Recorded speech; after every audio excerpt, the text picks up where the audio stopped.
రాష్ట్రంలో మరొకసారి అధికారంలోకి వచ్చేందుకు రాష్ట్ర ముఖ్యమంత్రి వైఎస్ జగన్మోహన్ రెడ్డి 175 నియోజకవర్గాల 25 పార్లమెంటు స్థానాలను ఒకసారి ప్రకటించి చరిత్ర సృష్టించారు.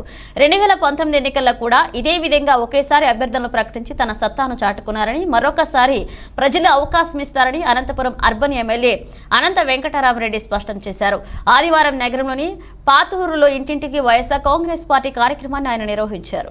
అధ్యక్షుని హోదాలో కూడా ఈరోజు YSR Congress party assembly 175 assembly అభ్యర్థులతో పాటు పార్లమెంటుకు అన్ని స్థానాలను కూడా ఎవరు కానీ ఈ దేశంలో ఏ రాజకీయ పార్టీ చేయని విధంగా అన్ని స్థానాలు కూడా ఒకే ఒక మారు కూడా మళ్ళీ రెండో మారు కూడా ప్రకటించారు. ఈరోజు వైఎస్ఆర్ కాంగ్రెస్ పార్టీని రాజకీయంగా ప్రజాక్షేత్రంలో ప్రజల మధ్య ఎదుర్కొనలేక ఒక పిరికి పందల మాదిరి అవకాశవాదుల మాదిరి ఈరోజు ఈ రాష్ట్రంలో కూడా అన్ని రాజకీయ పార్టీలు కూడా పొత్తుపెట్టుకుంటున్నాయి.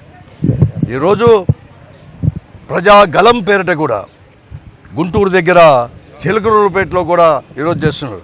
అది ప్రజాగలం కాదు, అది మోడీ గలం, అది చంద్రబాబు నాయుడు గలం, అది పవన్ కళ్యాణ్ గారి గలం తప్ప ప్రజాగలం మాత్రం కాదు. ప్రజల యొక్క వాయిస్ ఈరోజు వైఎస్ఆర్ కాంగ్రెస్ పార్టీ ఈరోజు 5 సంవత్సరాల్లో కూడా అధికారంలో ఉన్నా కూడా మేము కూడా ఈరోజు కేవలం ప్రజల యొక్క సంక్షేమే పరమావధిగా కూడా ఈరోజు మేము ముందుకు పోయాం. ఎప్పుడు ఎక్కడా లేని విధంగా కూడా స్వాతంత్రం వచ్చినప్పటి నుంచి కూడా ఏ రాష్ట్రంలో ఏ రాజకీయ పార్టీ కూడా అధికారంలో లేని విధంగా కూడా 4 లక్షల కోట్లకు పైబడి కూడా ఈరోజు సంక్షేమాన్ని ఈరోజు మేము అందించిన ప్రభుత్వం వైఎస్ఆర్ కాంగ్రెస్ పార్టీ ప్రభుత్వం, ముఖ్యమంత్రిగా జగన్మోహన్ రెడ్డి గారిది.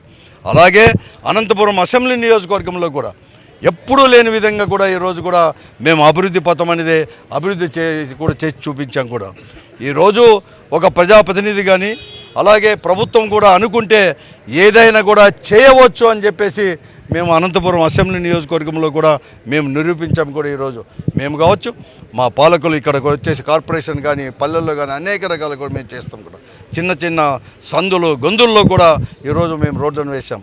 మిగతావన్నీ కూడా మేము ఇంకో అవకాశం ఇస్తే కూడా ఇవన్నీ వేస్తామని కూడా మేము చెప్పి ఇంటింటికి పోతాం. ప్రజల ఆదరణ కూడా పెరుగుతుంది. ఈ అవకాశవాద రాజకీయాలకు మరీ ముఖ్యంగా ఈ అవకాశవాద పొత్తులందరికీ కూడా పెద్ద ఎత్తున గుణపాఠం కూడా చెప్పబోతున్నారు. ఈరోజు మోడీ అనేది కూడా ముసుగులో కూడా మతతత్వ ముసుగులో కూడా ఈరోజు కూడా అనేకంగా కూడా ఈరోజు చేస్తూ ఉన్నాడు. అతనే ఒక పెద్ద అవకాశవాది. ఈరోజు ఆ రోజు 2019 తర్వాత 2014లో పొత్తుపరుచుకున్న ఈ మోడీ చంద్రబాబు నాయుడు గారు కూడా ఒక మాట అన్నాడు. ఈరోజు పోలవరం ప్రాజెక్టు వచ్చి ఒక ఏటీఎం కార్డుగా కూడా చంద్రబాబు నాయుడుకి ఉపయోగపడింది అని చెప్పిన మోడీ ఈరోజు పొత్తు ఎలా పెట్టుకున్నాడో ప్రజలకు ఈరోజు ఎక్కడైతే ఈరోజు ప్రజాగలం పేరిట ఈరోజు నిలుస్తున్నారో ఆ గలం అనేది కూడా నిజంగా కూడా మళ్ళీ చెప్పాల్సిన అవసరం కూడా ఉంది. ఎందుకు ఆ రోజు అలా మాట్లాడినావు, ఎందుకు ఈరోజు ఇలా మాట్లాడుతున్నావు? అంతేకాదు ఈరోజు అనేక రకాల కూడా ఈరోజు కూడా మీరు ఒక మతాన్ని కూడా ఇన్ని రోజులకు, ఎందుకంటే స్వాతంత్రం వచ్చినప్పటి నుంచి కూడా ఒక లౌకికవాదాన్ని కట్టుబడి కూడా ఈ భారతదేశంలో పోతుంది. మోడీ వచ్చిన తర్వాత ఈరోజు ఒక మతాన్ని లేకుంటే కొంతమంది మతాలను కూడా చేసేసి కూడా రెచ్చగొట్టి రాజకీయ లబ్ధి పొందాలని చెప్పి భారతదేశంలో చూస్తారు. ఈ అవకాశవాదులకి అందరికీ కూడా తెలుగుదేశానికి కానీ అందరికీ కూడా ఈరోజు తీసుకొని రావాలి, గుణపాఠం చెప్పాల్సిన అవసరం కూడా ఉంది. ఇదే కాదు, ఈరోజు బీసీల పార్టీ అని చెప్పుకునే తెలుగుదేశం పార్టీ బీసీలకు అనేది కూడా ఇవ్వలేకపోయింది. ఎన్టీ రామారావు గారు ముఖ్యమంత్రిగా ఉన్నప్పుడు అధ్యక్షుడిగా ఉన్నంత వరకు మాత్రమే బీసీలకు ఇచ్చిన పార్టీ. ఆ తర్వాత చంద్రబాబు నాయుడు గారు వచ్చిన తర్వాత బీసీలకు ఎగనామం పెట్టిన పార్టీ.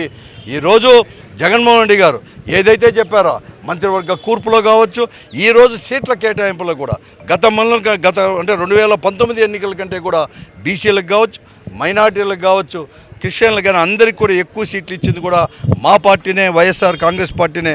అందుకోసం అందరినీ కూడా అడుగుతాను, ఈ అవకాశవాద రాజకీయాలకు చెల్లు చీటి చెప్పి వారికి గుణపాఠం చెప్పాలని చెప్పేసి కేవలం ప్రజా యొక్క అభ్యుదయమే ముఖ్యంగా కూడా ప్రజా సంక్షేమమే ముఖ్యంగా, మరీ ముఖ్యంగా పేద మధ్యతరగతి సంక్షేమమే ముందుకు పోతున్న జగన్మోహన్ రెడ్డి గారికి మరొక మారు కూడా ఆశీర్వదించాలని చెప్పేసి కూడా మేము కోరుతాం.